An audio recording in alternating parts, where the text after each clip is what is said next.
Big relief to the Delhi Chief Minister Arvind Kejriwal. The Supreme Court today has granted interim bail in a money laundering case in connection with the Liquorgate scandal. Now, the top court of the country has said that Kejriwal suffered incarceration for over 90 days and that the issue involves the right to liberty and life, as well as that of a question of freedoms of an individual.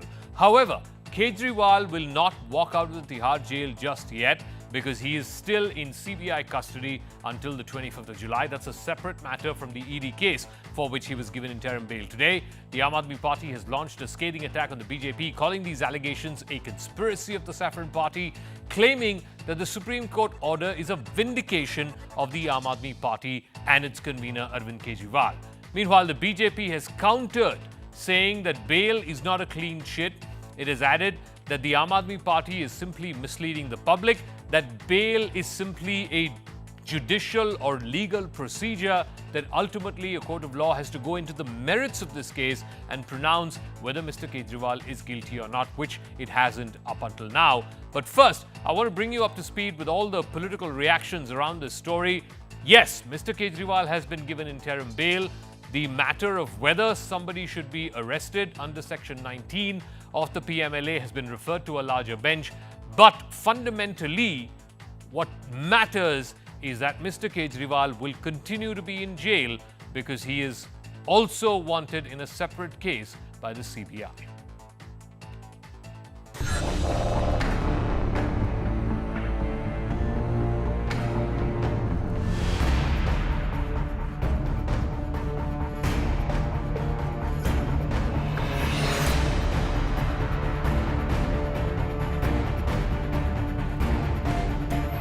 ने कहा है कि हाँ जी, necessity of arrest is an important thing which the IU should consider before arresting, and on that issue as to what are the parameters of necessity of arrest, the matter has been referred to a larger bench.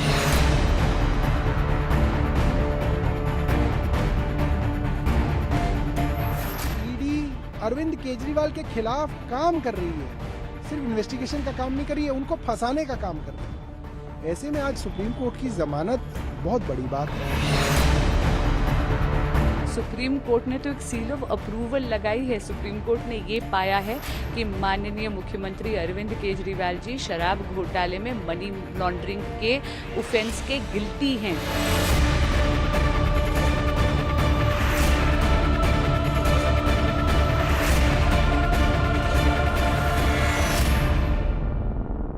All right, let's open this up to our debaters tonight. Sanju Verma, national spokesperson of the BJP, is joining us. Ishkaran Bandari, senior lawyer, joining us. Siddharth Sharma is spokesperson of the Aam Aadmi Party. Vivek Jain, who is Kejriwal's lawyer, will also be joining us in a moment. Let me start with you, Sanju Verma. This is what the court has said, and I quote, that the rights of life and liberty are sacrosanct under Article 19 of the Constitution of India, that Kejriwal has been incarcerated, that is in jail for over 90 days, and that a court cannot direct an elected chief minister to step down. Isn't it obvious and apparent from today's court judgment that the court believes that there is no material case against the Delhi chief minister, and that is why they have given him interim bail? On the academic matter of whether Section 19 should be applied as a matter of right, the question of arrest when it comes to an accused under PMLA, they referred that to a larger bench. But on the specific question of Mr. Kejriwal, they have said under Article 19, rights of life and liberty are sacrosanct, and it applies as much to Mr. Kejriwal as it applies to you or me. You know, Zaka, a few things. First and foremost, even in the Enforcement Directorate case, the two-judge bench of Mr. Dipankar Datta and Sanjeev Khanna only gave Kejriwal an interim bail, not a regular bail. As you rightly said in your introduction, the matter of regular bail will be decided on the basis of merits of the case at a later date, as and when decided. Now, speaking of interim bail, I'm surprised you have a lawyer, Ishkaran, on the panel. He will get into the legalities of the case. But, you know, from what I see, and I don't think you need to be a rocket scientist or even a lawyer, purely from a commonsensical point of view, I don't understand why the premature celebration within the Aam Aadmi Party camp, dancing up and down and trying to castigate the BJP. First and foremost, how is it that each time Kejriwal gets bail, you know, BJP ki galti hai. Kejriwal does not get bail, Modi ki conspiracy hai. I mean, come on, guys, you know, you can't have your cake and eat it too. But the more important point is this. What did Justice Sanjeev Khanna say? He said, while explaining the difference between Section 19 and Section 45 of the PMLA, because I think this was a very important few lines that he read out. He said that Section 19, as far as it is concerned, it's basically the subjective opinion of the concerned officer and is amenable to judicial review. But Section 45, as far as that is concerned, it's an exercise undertaken by the court itself and not the officer. So let everybody know that as far as the initial arrest itself of Kejriwal, after he rejected 9 summons, which is rare, after 3 or 4 summons are not adhered to, the Enforcement Directorate has the powers to arrest suo moto the concerned person, which it did not do. Okay. So first point is this, that Kejriwal was given a long rope by the Enforcement Directorate. In fact, I dare say he was mollycoddled and he was not victimized as is being made out to be the case. But Zaka, just tell me one thing. You know, why is it that the court, if it did feel that he's been incarcerated for 90 odd days, and you know, interrogation and arrest are 2 separate things, which we all know they are, why is it that the court has still not given him regular bail, which the court says will be decided later on? And you, Zaka, with no offense to you, you have to also read out, I think this was a very, very important part and the operative part of the entire proceedings today, where, you know, Justice Khanna said, we are conscious that Arvind Kejriwal is an elected leader and the Chief Minister of Delhi, a post holding importance and influence. We've also referred to the allegations. While we do not give any direction, since we are doubtful whether the court can direct an elected leader to step down or not function as a chief minister or as a minister, we leave it to Arvind Kejriwal to take a call, which means that Justice Sanjeev Khanna indirectly gave a nudge, a loud and clear nudge to Arvind Kejriwal that you are the elected leader, you are the Chief Minister of Delhi, you should show some conscience, you should take the moral high ground, you should take the political high ground and step down, because the court will not ask you to do that. That is your interpretation, but let me tell you what the court has said. The SC judges led by Justice Sanjeev Khanna, that while they're referring the matter to a larger bench on the question of whether arrest is necessary under Section 19 of the PMLA, that despite our findings on reasons to believe, consider whether interim bail should be granted to Arvind Kejriwal, given that the fact that right to life and liberty is sacrosanct and Arvind Kejriwal has suffered incarceration for over 90 days and that questions referred to above require in-depth consideration by a larger bench, we direct that Arvind Kejriwal be released on interim bail. The question, though, is, and I want to ask Siddharth Sharma this, that as of now, the court has not rejected Section 19 of PMLA. What it has done is refer that matter to a larger bench, whether under Section 19, arrest is automatic, arrest is necessitated. This is what Section 19 says, Siddharth Sharma, that any officer of the Enforcement Directorate, on basis of material in his possession, with reason to believe that any person has been guilty of an offence punishable under this Act, may arrest such a person and shall inform him of the grounds of arrest. That's what Section 19 says. Unless you bring an amendment in Parliament and amend Section 19, Mr. Kejriwal is rightfully under arrest. Yeah, Zaka, I think I'm able to hear you perfectly, but for some reason I'm unable to see the program. So I believe I'm audible to everyone. Yes, you are. Yes, you are. Okay.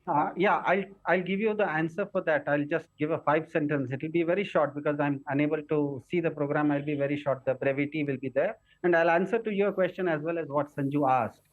What essentially the Supreme Court today did was, in essence, told the entire BJP ecosystem that they better not define B in BJP as in bully.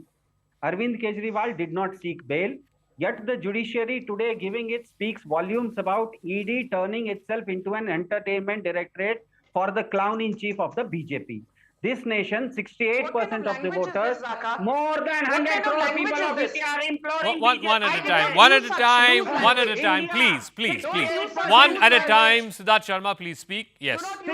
One at a time, please. Thank you. India today is imploring BJP ecosystem to view power as a tool to serve and not as a weapon to punish. Aam Aadmi Party, Delhi government is fulfilling its constitutional obligation of serving the people of India. No, one second. Mr. Sharma, 1 second. While the court has referred the larger matter of arrest under Section 19 to a bigger bench, the court has said that currently under PMLA, the arrest was initiated on the opinion of the investigating officer, unlike the grant of statutory bail under Section 45 of the Act, which involved the discretion of a court of law, which means as the law stands, under Section 19, if an officer prima facie believes there is material that he believes or she believes that an accused is incarcerated, then he or she can be arrested. That's what the court has also laid down today. No, I think, Zaka, you're mistaken here. The court has put this ball in a larger bench, saying that to decide whether this is legal or not. And to correct you, in India, a parliament can make a bad law and the judiciary, the Supreme Court, can strike down that law. I want to reiterate for your benefit, for the benefit of our viewers, the court has noted that the arrest currently under Section 19 of the PMLA was initiated in the opinion of the investigating officer, unlike grant of statutory bail under Section 45 of the Act, which involves the discretion of the court of law. We are referring to the questions referred to the larger bench, including whether an accused can raise the need and necessity of an arrest as a separate ground to quash the arrest. So basically, in layman terms, what this means is, as long as Section 19 of the PMLA exists, as long as an officer is convinced that prima facie there is material against an accused, he or she can be arrested. That's the law of the land. That's what the court has reiterated today. Yeah, Zaka, what you have said essentially is that you have snatched words out of my mouth. Essentially, what you are saying is that Arvind Kejriwal and Hemant Biswa Sharma are on the same footing today. Both are ED accused, both are CMs, just that one is from the BJP and other is. No, you are saying that. I didn't say that. You are saying that. That is what you're saying. Those are your words. Those are not my words, Mr. Sharma. No, you can interpret it the way you want. I have no problem. But it's your words, not mine. You claim that Mr. Kejriwal, Mr. Hemanta Biswa are on the same boat, both ED accused, one in jail, the other scot-free, because of whatever reason you believe. But those are your words. Please don't put words in my mouth. Both are CMs, just that incidentally one is from BJP and one is from Those are facts, but the fact that one is in jail, the other is scot-free, that interpretation is yours. That interpretation is not mine. I agree to that. Incidentally, okay. I'll just give my closing statements here. Can I have one sentence? One sentence, yes. Federalism demands that BJP ecosystem too refrains itself from turning into undertakers of the constitution and start serving as a minority government. Modi government is a minority government. Okay, Mr. Sharma. Okay. Ishkaran Bhandari is joining us. I have also been joined by Mr. Jain, who is Vivek Jain, who is the lawyer of Mr. Kejriwal. But Ishkaran, let me start with you because, you know, when bail is given to an accused in PMLA especially, you have to meet the twin conditions under Section 45. That bail can only be granted to an accused in a money laundering case if the twin conditions are satisfied. Number one, there should be prima facie satisfaction to the court of law that the accused has not committed the offence. And the second condition, that he or she is not likely to commit the offence again while on bail. It seems to me that the court today, the Supreme Court no less, has granted bail to Mr. Kejriwal, having been convinced that the twin conditions of Section 45 of PMLA have been met.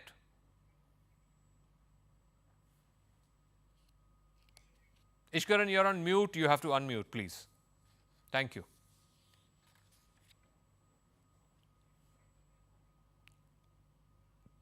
I still can't hear you, though.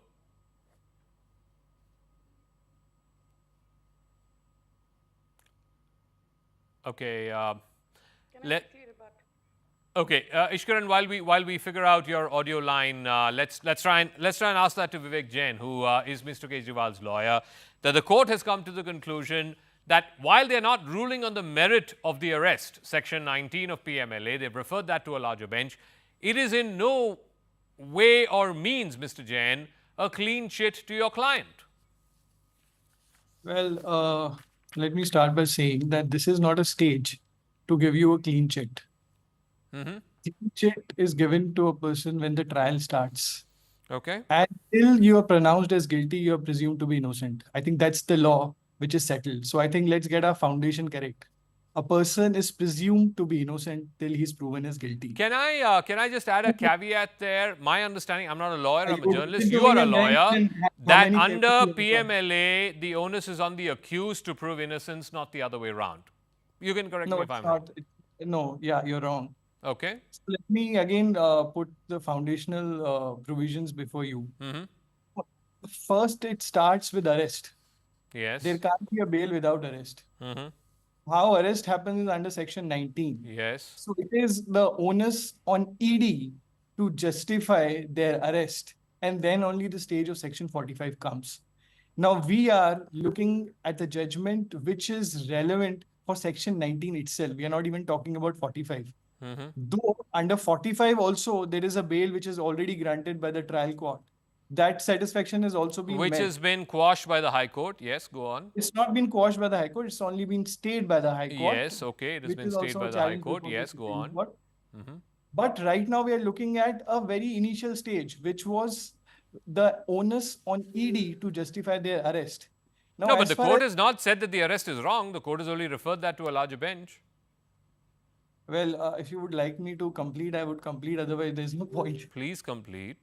Yeah. So let me just speak. Let me just complete, and then you can obviously make whatever comments you want to make. Court. So there are 2-3 arguments which were raised to show and to persuade the court that the arrest was illegal. One was that the reason to believe or grounds of arrest given by ED does not justify, does not go to the merit, does not merit under section 19 to arrest somebody. That's number Okay. one. Secondly, even if you met number one, number two is the necessity and need to arrest. The court has, in this case, has categorically held that Section 19 arrest is not in aid of investigation. You can't say that I want to investigate and therefore I would arrest you. That has been categorically said. Number two, what has been said in this judgment very clearly is that ED can't tell the court that there is no judicial review on the arrest.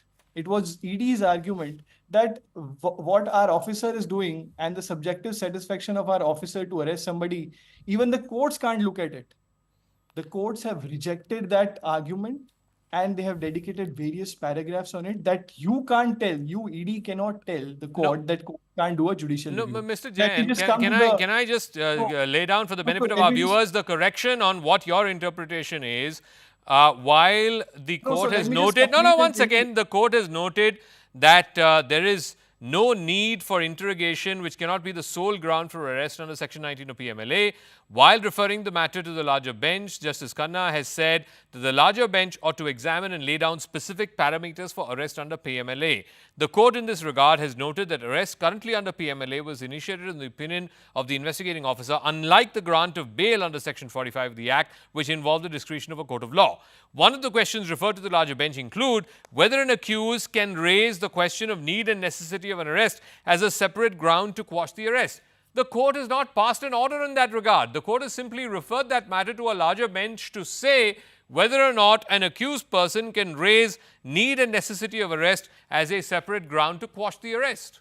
It's as simple as that. Well, let me just put it in perspective. I think you would need a perspective on that. Now, what was our argument? Our argument, despite there were arguments on merit, that's number one. Number two, the argument was that the evidence, whatever incriminating evidence which they are alleging against Mr. Kejriwal, was available with them since July and August of 2023. Then why do you need to arrest me? What was the need to arrest me in the middle of election on 21st of March 2024? Now, that is something which has resonated with the bench. And Supreme Court, mind you, won't give any orders without seeing the facts, without seeing the nitty-gritties of the facts, and without seeing the merits of the case. Do you think Supreme Court would refer any case without referring to the facts? It can't be devoid one to the second. facts. What the court has... So therefore, the court don't has be said- economical with the truth. Tell our viewers No, the truth, which is the full truth, which is that the court has I am actually referred to a larger what the bench court has held. the need and necessity of an arrest under Section 19 of the PMLA, which explicitly states that if an officer is convinced that prima facie a case is made out against an accused, then there is grounds for arrest. The court has asked a larger bench if that necessarily is the case. Let's not be economical with the truth. Ishkaran Mandari, the point, no, once again. Ishkaran Mandari, the point is, I think the court is right. You cannot have automatic arrest of an accused just because an officer is convinced that there is prima facie material against an accused. The accused has a right, as the court has today said, under Article 19 of the Constitution of India, especially if the accused has been incarcerated, according to the words of the court, over 90 days, then life and liberty are sacrosanct, and therefore this question needs to be referred to a larger bench whether arrest can be automatic and at the subjective opinion of an investigating officer. Zaka, first let's understand what happened today. And there is one line of the order which everybody needs to know. The interim bail may be extended or recalled by the larger bench. So of course it's an interim measure. Now, because there are certain statements being made that interim bail means that you have been exonerated in the case, that is not true, because Manish Sisodia not getting bail in the same case does not mean he is guilty as of now. It just means he has not gotten bail. Similarly, someone getting interim bail does not mean he is innocent today. That only means it will have to be seen at a subsequent stage when that stage arises. So we can't at one hand celebrate an interim bail as an exoneration, on the other hand take a rejection of bail as something which is not correctly done by the Supreme Court. So we have to see both the Deputy Chief Minister's case as well as the Chief Minister's case in the same excise scam with the same lens. Now coming to this case and the particulars of this case, the court has of course gone into section 19 and it's an evolving jurisprudence. That is why the court has felt the need to have this jurisprudence evolve in this country. You probably need a constitutional interpretation, and the court has also suggested a larger bench should probably be a constitution bench. Of course, it's the prerogative of the Chief Justice of India. So as the law stood, as ED had acted at that time, it was within the confines of law. But if jurisprudence evolves further and goes into whether at the time of arrest, the judicial review will extend not only to the subjective satisfaction, but also to the need and the necessity of arrest, that is going into a new area, a grey area, and we have to see what the Constitution bench pronounces on that. So let me ask Sanju Verma then. The court has opined today that the arrest as far as section 19 of PMLA is under the subjective opinion of an investigating officer, unlike the grant of statutory bail under section 45, which involves the discretion of a court of law. So basic contention, Sanju Verma, by the opposition is that you have all these officers in your pocket, ED, IT, CBI, etc. Therefore, subjective opinion of the officer is good enough for arrest. You know, Zaka, let's make one thing very, very clear. As Ishkaran said, being given interim bail does not mean that Arvind Kejriwal has been exonerated of what he has been accused of. Point number one. Point number two. The Aam Aadmi Party panelists say, oh, BJP and its ecosystem is trying to intimidate Aam Aadmi Party, arrest our leaders because they're scared of us. So you should know one thing very, very clear. And when I say you, I mean the Aam Aadmi Party's anarchist ecosystem. You used abusive words for the Enforcement Directorate. I will not abuse you, but let the truth be told. Aam Aadmi Party has got a big duck. 0 seats in Delhi for the 3rd Lok Sabha election in a row, whereas Narendra Modi is the first Prime Minister since 1962 to become Prime Minister for the 3rd time running. And if you are sitting here and giving bhashan to a party which has got 240 seats standalone, aapko to 20 seats bhi nahi mili, pata nahi 10 bhi mili hai ya nahi, bhashan apne paas rakhiye, you need to do introspection. The most important point is this, Zaka. And I want to tell Mr. Jain if he's still there on your panel, because I don't see him on the frame. Section 17, 19 have to be read in conjunction with Section 24 of the PMLA. Section 24 of the PMLA clearly talks about reverse burden of proof for the accused, which means that the accused has to prove he or she is innocent and not guilty. It is not the ED's job to solely do so. And in the case of PMLA, thanks to Section 24, 45, 50, what have you, jail is the norm and bail is the exception. In regular cases, jail is the exception. I thought the Aam Aadmi Party lawyer would know these basics about criminal jurisprudence, but just 10 seconds. This is something which nobody on your panel is talking of. If we are talking about the ED case, we have to talk about the CBI case, because it is thanks to that case that Kejriwal's judicial custody has been extended to 25th July. And just in 10 seconds, I'll read out what the special judge of the Delhi Rouse Avenue Court, what he said on the 29th of June at 7 p.m. Investigation is the prerogative of the investigating agency. There are certain safeguards provided in the law, and at this stage, on the material on record, it cannot be said that the arrest is illegal.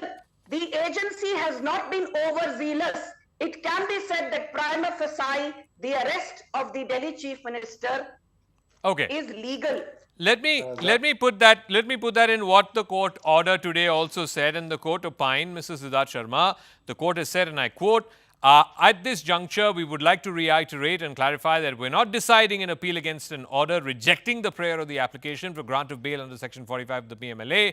We are examining the question of legality of arrest of Arvind Kejriwal on March 21, 2024. While doing so, we would be exercising the power of judicial review and not merit-based review. And therefore, we have reasons to believe, while referring this matter to a larger bench, we have to, despite our findings, consider whether interim bail should be granted to Arvind Kejriwal. So by no means is your leader exonerated. This is not a clean sheet, Siddharth Sharma.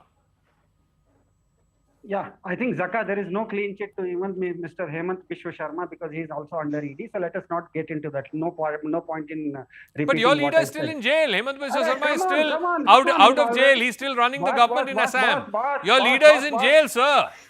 Boss, he is already given bail in the ED case. So let us understand that double jeopardy is unacceptable under 20.2 of the Indian Constitution. There can't be two punishments. Sir, but he's still in jail. Crime. What do you do about that? Can't be tried by both ED and He's still in CBI. jail. Yes. What do you do about that?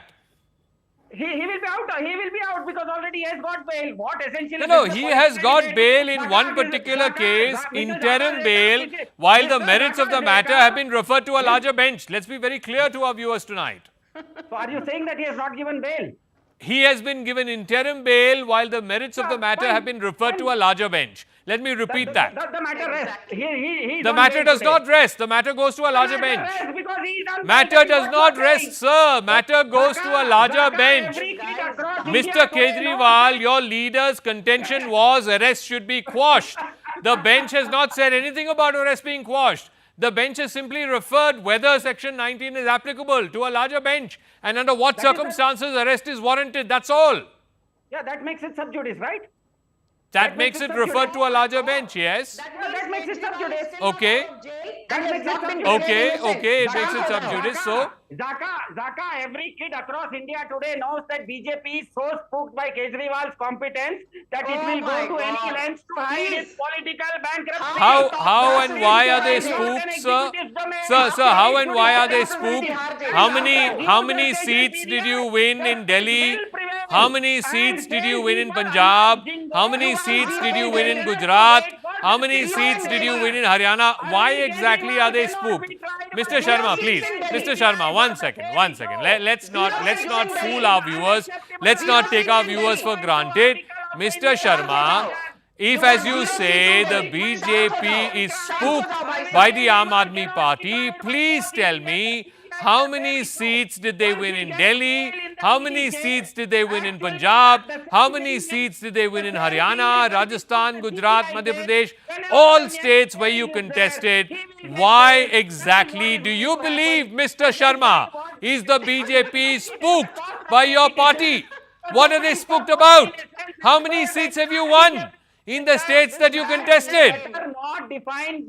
Mr. Sharma, calm down. Please calm down. How many members of parliament are there in the 18th Lok Sabha from the Aam Aadmi Party? Mr. Sharma, how many members of parliament are there from the Aam Aadmi Party in the 18th Lok Sabha? I have a simple question for you, sir. Sir, I have a simple question for you. How many members of parliament are there from the Aam Aadmi Party in the 18th Lok Sabha? The BJP has 240. How many do you have? 100 crore people of India. Mr. Sharma, calm down. I'm going to move on to Ishkaran. I don't want to make a political point, but the political point is simply this. BJP has 240. The Aam Aadmi Party, Mr. Sharma's party, has three. BJP has 240. Not one from Delhi, not one from Haryana, not one from Rajasthan, Gujarat, etc. 3 from Punjab. That's what the Aam Aadmi Party has. BJP has 240. But I don't think that's material, because ultimately this is a legal case, and whether or not there are legal grounds to arrest the Chief Minister and whether he should continue to be under arrest. Ishkaran Mandari, the court, by referring this matter for Section 19, specifically under PMLA, has basically said that life and liberty under Article 19 are sacrosanct. Those are the words of the court. And unless there is a compelling reason overriding life and liberty, you cannot, at the subjective opinion of an investigating officer, arrest all and sundry who are accused under PMLA. Zaka, we seem to have missed one part of the order. Sanju Verma read certain parts on how the Supreme Court has dealt with the question of Chief Minister correctly. But there is one more part. Effectively, the Supreme Court has said that the Chief Minister will not go to the office of the Chief Minister or to the Delhi Secretariat, or will not sign files unless in the exceptional circumstance of it going to the LG. Those are the conditions imposed on the bail in this case. So effectively, the Supreme Court is saying you will not perform as a Chief Minister in the result of these directions. So let us not ignore that question that Supreme Court has opined on whether a person like this should continue as Chief Minister, because in our country, we used to have earlier Mr. Lalu Prasad Yadav, Hemant Soren, Madam Jayalalitha. If they were in jail, they would resign. So we are also in that direction. Supreme Court has given its own direction and has cast out a way what a Chief Minister in jail should do, which is resign. Okay. Ishkaran Mandari, Sanju Verma, Siddharth Sharma, Vivek Jain, thank you very much for joining us. We'll see how the story plays out through the remainder of this particular development as far as the bail, the interim bail that's been granted to the Delhi Chief Minister. All right, let's shift focus from some domestic news to some international news, and all eyes are on what's happening in the US presidential elections. It's Biden versus Trump, but there are huge question marks now over the capability, the mental faculties of the incumbent Democratic President Joe Biden. And it's been exacerbated by what we saw overnight at the conclusion of the NATO summit. Of course, the summit itself went on quite well for the incumbent US President Joe Biden, but at the end of that summit, when he introduced the Ukrainian President Vladimir Zelensky, he mistook him for President Putin. Subsequently, in a press conference some hours from that, which was dubbed as the Big Boy press conference by the White House, he again mistook Vice President Kamala Harris and instead referred to her as Vice President Trump. It's very clear that Joe Biden, the incumbent President of the United States, the Democratic nominee to be president once again, is clearly not at the top of his game. His mental faculties are clearly receding. The question is, what will it take, A, for the Democratic Party to realize that he needs to be replaced as the official nominee, and B, more importantly, what will it take for his family, his closest family members, his wife, Dr. Jill Biden, his son, Hunter Biden, who've now formed a protective ring around him, to come to terms with the fact that perhaps they should leave their octogenarian husband and father alone and perhaps make way for a better candidate. But first, I want to bring you up to speed with the series of gaffes that Biden has made, not just at that NATO press conference and then subsequently at the Big Boy press conference, but what we've seen in the last month and a half, from the CNN presidential debate to the various sort of missteps that he seems to have taken, which has given an indication to the American voters, to the rest of the world, that the incumbent president is not quite right there. Sleepy, crooked Joe Biden. Ladies and gentlemen, President Putin. President Putin. He's going to beat President Putin. President Zelensky. Look, I wouldn't have picked Vice President Trump to be vice president, because I think she was not qualified to be president.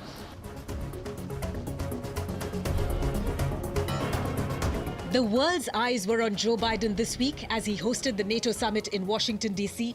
and addressed his first solo press conference in about 8 months. For the North Atlantic Treaty Organization, NATO. And while Biden's performance wasn't as disastrous as the debate against Donald Trump 2 weeks ago, it has done little to ease concerns about whether the 81-year-old is capable enough to run for office again. One of the biggest gaffes was at a NATO event. Biden introduced Ukrainian President Vladimir Zelensky as President Putin, prompting loud gasps in the audience. And now I want to hand it over to the President of Ukraine, who has as much courage as he has determination. Ladies and gentlemen, President Putin. President Putin. He's going to beat President Putin. President Zelensky. I'm so focused on beating Putin, we got to worry about it. Anyway, Mr. President, I'm better. you are a hell of a lot better. Biden quickly corrected himself, but the headline was already made. He later tried to justify the verbal misstep. And the Putin piece, I was talking about Putin, and I said, and now, at the very end, I said, Putin. I said, no, I'm sorry, Zelensky. Then later, at what the White House dubbed as a big boy press conference, Biden didn't even realize when he called Kamala Harris Vice President Trump. I wouldn't have picked Vice President Trump to be vice president, but I think she was not qualified to be president. So let's start there. Number one. The fact is that the consideration is that I think I'm the most qualified person to run for president. I beat him once, and I will beat him again. While such slip-ups can't disqualify Biden from the presidency, it's making Democrats even more nervous ahead of the convention in August, especially since the president is showing no signs of stepping aside. I'm determined on running, but I think it's important that I allay fears by let them see me out there. Let me see them out, for the longest time it was, Biden's not prepared to sit with us unscripted. Biden's not prepared to, anyway. And so what I'm doing is, and I've been doing, I think we've done over 20 major events from Wisconsin to North Carolina to demonstrate that I'm going out in the areas where we think we can win. He dismissed the concerns about his campaign that were posed again and again for a full hour by a room full of reporters, and promised that he was fighting not for his legacy, but to finish the job he started when he took office in 2021. In a bid to reassure his party, donors and voters, Biden claimed he had passed 3 neurological tests. Well, look, 2 things. One, I've taken 3 significant and intense neurological exams by a neurologist. In each case, as recently as February. And they say I'm in good shape, okay? Although I do have a little problem with my left foot because it's not as sensitive because I broke my foot and didn't wear the boot. But I'm good. I'm tested every single day. The press conference only gave Donald Trump more ammunition against Biden. In a post on his Truth Social site, Trump wrote, "I wouldn't have picked Vice President Trump to be vice president. Great job, Joe." Many Republicans believe that Trump's return to the White House will be easier with Biden at the top of the Democratic ticket. Our victory was so absolute that Joe's own party now wants him to throw in the towel and surrender the presidency after a single 90-minute performance. They want Crooked Joe out of the race. It's a shame the way they're treating him. But don't feel sorry for him. He's a very bad guy. After the press conference, more Democrats called on the president to quit. Amid growing unease within the party, former President Barack Obama and ex-House Speaker Nancy Pelosi have privately discussed concerns about Biden's campaign. Pelosi recently said it's up to the president to decide. We are all encouraging him to make a decision because time is running short. Peter Welch was the first Democratic senator to publicly call on Biden to withdraw. In an op-ed in the Washington Post, the Vermont senator wrote, "He saved us from Donald Trump once and wants to do it again. But he needs to reassess whether he is the best candidate to do so. In my view, he is not." Democratic donors have warned that funding for the November election effort is drying up because of President Biden's refusal to step aside. It's becoming more difficult for the party to tell voters to ignore the evidence that is right in front of their eyes and to argue that Biden is capable of being president until January 2029. Making sure that we're able to make every single solitary person eligible for what I've been able to do with the COVID. With dealing with everything we have to do with. Look, if we finally beat Medicare. A disastrous presidential debate against Donald Trump has become a turning point for the Biden campaign, one which the president has been struggling to recover from. As he fumbled and mumbled his way through the 90 minutes debate, it became apparent that the 81-year-old's abilities are diminishing. But the problem for Joe Biden is that concerns about his age and cognitive ability started much before the debate.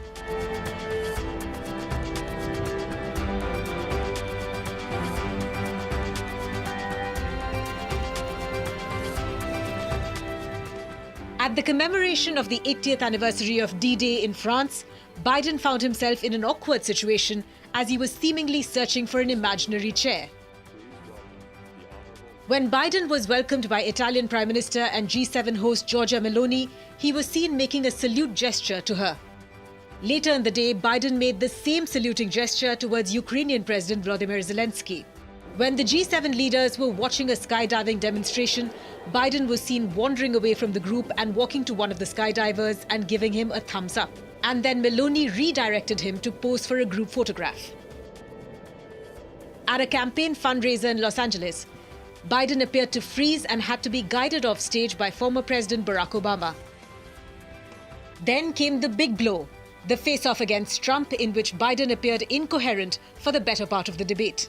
Be able to help make sure that all those things we need to do, child care, elder care, making sure that we continue to strengthen our healthcare system, making sure that we're able to make every single solitary person eligible for what I've been able to do with the COVID, with dealing with everything we have to do with, look, if we finally beat Medicare, we have 1,000 trillionaires in America, billionaires in America.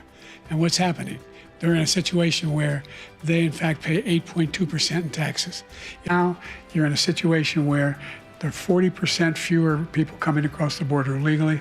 That's better than when he left office. And I'm going to continue to move until we get the total ban on the total initiative relative to what we're going to do with more Border Patrol and more asylum officers. President Trump?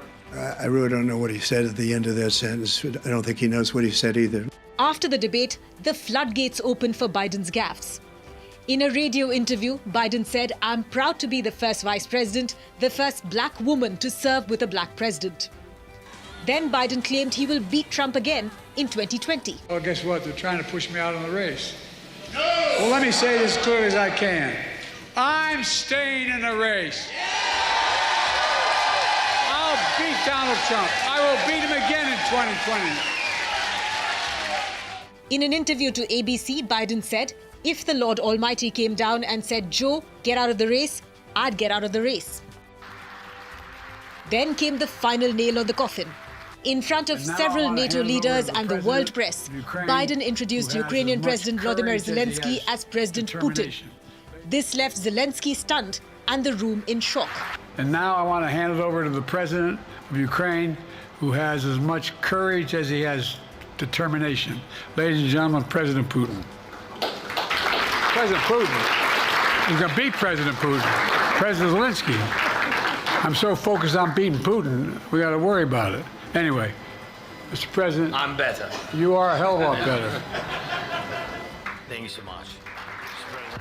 Hours later, and without batting an eyelid, Biden called Kamala Harris Vice President Trump.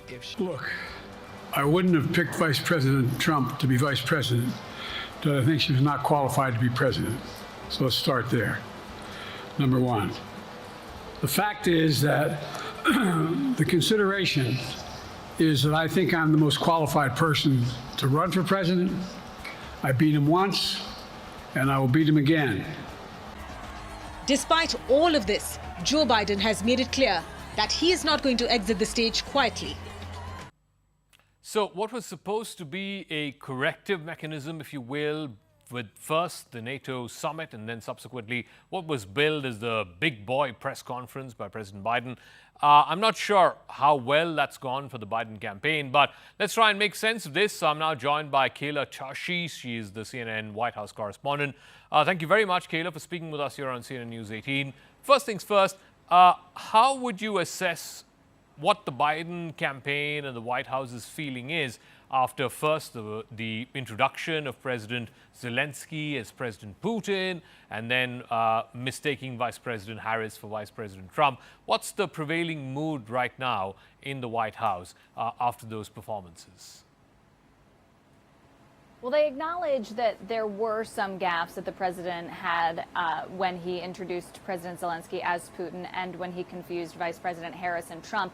but they point to a moment where he acknowledged the mistake with President Zelensky, and then later, when asked about the mistake for Vice President Trump, which is what he had said, he took a moment to say, listen to what Trump says, and then the campaign issued a tweet from Biden's account saying he knows the difference, one's a prosecutor, one's a felon. And they felt that they could really seize the narrative on those gaffes and that they weren't really make or break for the president. And they feel like, and this is the White House and the campaign's thinking, that the press conference went well, that the president was able to exhibit some personality, that he had some depth on foreign policy issues, and that he was even able to attack his opponent, Donald Trump, in more than a few occasions. But Democrats here in the U.S. had a very high bar for what they wanted to see from the president, and while they acknowledge that he did okay, it is not enough to stem the mounting pressure here.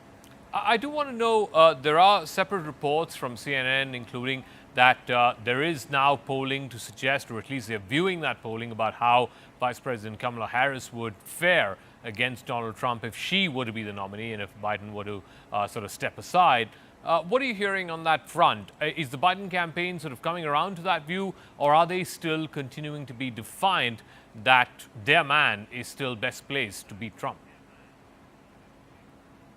Well, publicly, the president says that he is the most qualified person to be running in this moment, but he was asked specifically about the data surrounding his vice president, and he said and acknowledged that if the data were to show that in a head-to-head matchup she would beat President Trump, then that would be something he would consider. But he said only if his team could also show him that he could not beat Trump, which is an interesting two-part answer to that question. Kamala Harris, to be the new nominee, so to speak, would not only have to prove that she could beat Trump, but also that Biden could not. So essentially raising the stakes for that decision to be made. And the campaign a few weeks ago, in the immediate wake of the debate, sent out an email to several donors showing some of the polling that they previously had, showing that Joe Biden against Donald Trump fared a couple points better than his vice president did. There are some reports that they're running new polling on that, but it's interesting to me that the campaign was willing to make semi-public the data that it had before, whereas the president is now saying that the polling would not show that he could not beat Trump, which is, in his mind, the condition that would have to be met. I'll get to that in 1 second, but separately, CNN is also reporting that former President Barack Obama and former Speaker of the House of Representatives Nancy Pelosi have spoken overnight, and they're coming around to the view that the Biden campaign needs to stop and a better candidate needs to be made way for. How much of that pressure is going to sort of bring to bear on the Biden campaign? Certainly that could bring a tremendous amount of pressure to the Biden campaign. Nancy Pelosi, the House Speaker Emerita, is viewed as one of the most powerful people in this situation. She still wields a tremendous amount of influence over the Democratic members of the House of Representatives, and comments that she very calculatedly made earlier this week where she suggested that Biden had not made a decision, where he had already communicated that he planned to continue running, seemed to reopen the door for reconsideration among many of her members. And there are also reports that there are many House Democratic lawmakers who have been weighing whether to back the president or defect from that position, and that Pelosi had signaled that she wanted them to wait until the NATO summit had concluded. That's why this weekend is so critical for Biden's presidency, because the fact that this summit is over, world leaders have left town, and now domestic politics are back in focus, and many lawmakers have been really contemplating this issue and now are faced with a decision to make. Kayla, what's the view in from the Vice President's office, from her campaign? We know Kamala Harris had a couple of campaign events in North Dakota, I think it was, where she seemed to sort of be walking the tight balance between, on the one hand, endorsing Joe Biden as the next Democratic nominee to take on Donald Trump, but at the same time, some of the phrases that she used about being unburdened about the burdens of the past and so on. What's the thinking there? Well, the references to unburden she's used in the past to talk about the plight of Black Americans over the course of history. And so that, to me, was not necessarily a new message. Look, she's been an incredibly loyal foot soldier for the Biden presidency. And we do not expect that to change, at least over the next few days, with Biden still unapologetic about his decision to stay in the race, his commitment to a fairly grueling campaign schedule, going to Michigan today. He'll go to Texas and to Nevada next week. And so the Biden campaign is keeping the president front and center. He has said he knows he needs to allay fears of voters, of others in his party. And so Harris is being very careful not to step out of line on that message while he is still trying to make that case. If in the event that Biden were to pull out of the campaign, step aside effectively, and I know that's a big if as of right now, but if he does do that, what may the contours of the Democratic race look like? Of course, Kamala Harris has a huge advantage because she's part of the incumbent, she's part of the ticket, but who may be the others that we're looking at likely? Well, it's all still up in the air, and President Biden last night, when he was asked about whether a new candidate come in, he said they would have to start from scratch, which to a certain extent is true. Campaign finance law would allow much of the money that's been raised to flow to Harris herself because she's already a member of the ticket. But then there's a whole vetting process that would have to take place for a potential nominee to be her vice president. And then they would have to begin making all new ads, all new signage, start from scratch in that element, which would take a little bit of time.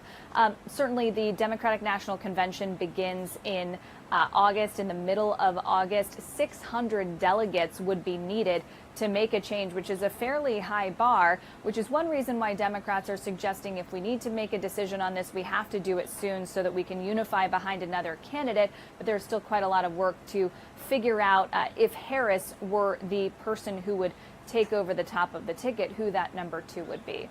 All right, Kayla Tausche, thank you very much for joining us with your thoughts and perspective on what's been going on with the Democratic campaign. As of right now, it seems like Joe Biden is digging his heels in. He wants to ensure that the entire Democratic Party, the delegates, the donors, and everyone is rallying around him. He is currently, at least from whatever indications we're getting, as Kayla was saying, from the Biden campaign, he's not in a mood to give up his campaign, and there has to be something substantial offered to him if that were to come to pass. We'll see how that plays out, but it's clear from whatever we've seen at the NATO summit, the introduction of President Zelensky as President Putin, and then, of course, in the press conference, which was dubbed as the big boy press conference, where Biden confused Kamala Harris for Trump, referring to him as Vice President Trump.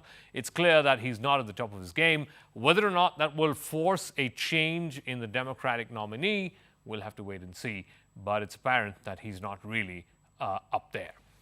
That's a wrap. Thank you very much for tuning in. We're coming to you. This is Brass Tacks live from the CNN News 18 and Brass Tacks Federal Bank Primetime Studio. We're going to come to you again Monday night, same time at 9 p.m. In the meanwhile, if you've been tuned in to Brass Tacks live from the CNN News 18 and Federal Bank Primetime Studio, thank you very much for your time. Good night.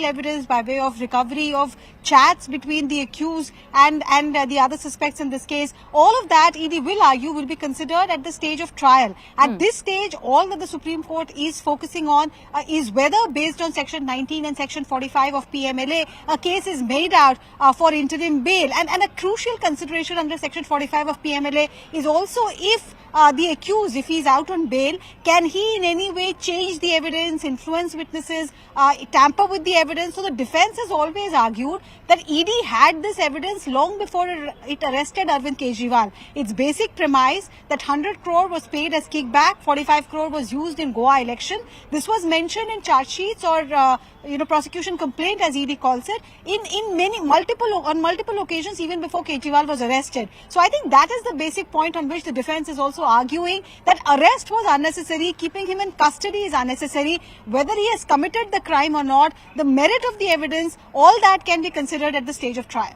there's been a big reprieve for the Delhi Chief Minister Arvind Kejriwal, and in this big relief, the Delhi Chief Minister has been granted an interim bail by the Supreme Court in an alleged money laundering case in connection with the Delhi excise policy that was filed by the Enforcement Directorate. Now, while hearing the matter, the top court had said that Arvind Kejriwal has suffered incarceration for over 90 days, and the issue involves right to life and liberty of an individual. However, Kejriwal will not walk out of Tihar jail as he's still in custody of the Central Bureau of Investigation. Now, calling this verdict a mega victory for the Aam Aadmi Party, the party has launched a scathing attack at the BJP, calling it a witch hunt against the Delhi Chief Minister. Now, remember, the ED earlier informed the Apex Court that it had formally named Kejriwal and the Aam Aadmi Party as accused in the Delhi excise policy case, presenting alleged chats between Kejriwal and Hawala operators related to proceeds of crime. And can you explain, in fact, what were the questions that have been referred to the larger bench by the Supreme Court? See, Supreme Court was considering a lot of questions. One of those questions was necessity of arrest. We had argued before Supreme Court that since the evidence, the main incriminating evidence with the ED, according to them, was available since August, October, July, what was the need to arrest him in the middle of election on 21st of March? Now that is something which has resonated with Supreme Court because the argument is on the necessity of arrest. क्या arrest की ज़रूरत भी है या नहीं है? इसलिए supreme court ने कंसीडर करा है मामला, मेरिट्स भी देखे हैं, फैक्ट्स भी देखे हैं और सुप्रीम कोर्ट ने कहा है कि हाँ जी, necessity of arrest is an important thing which the IU should consider before arresting, and on that issue as to what are the parameters of necessity of arrest, the matter has been referred to a larger bench. I am still to get the final copy.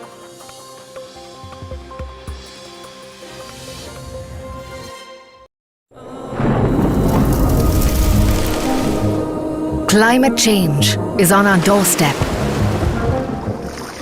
It's time for a revolution to take root. And it starts with 1.4 billion Indians. It starts with one tree for humanity, one tree for Mother Earth, one tree for our future. Project One Tree, a News 18 network initiative.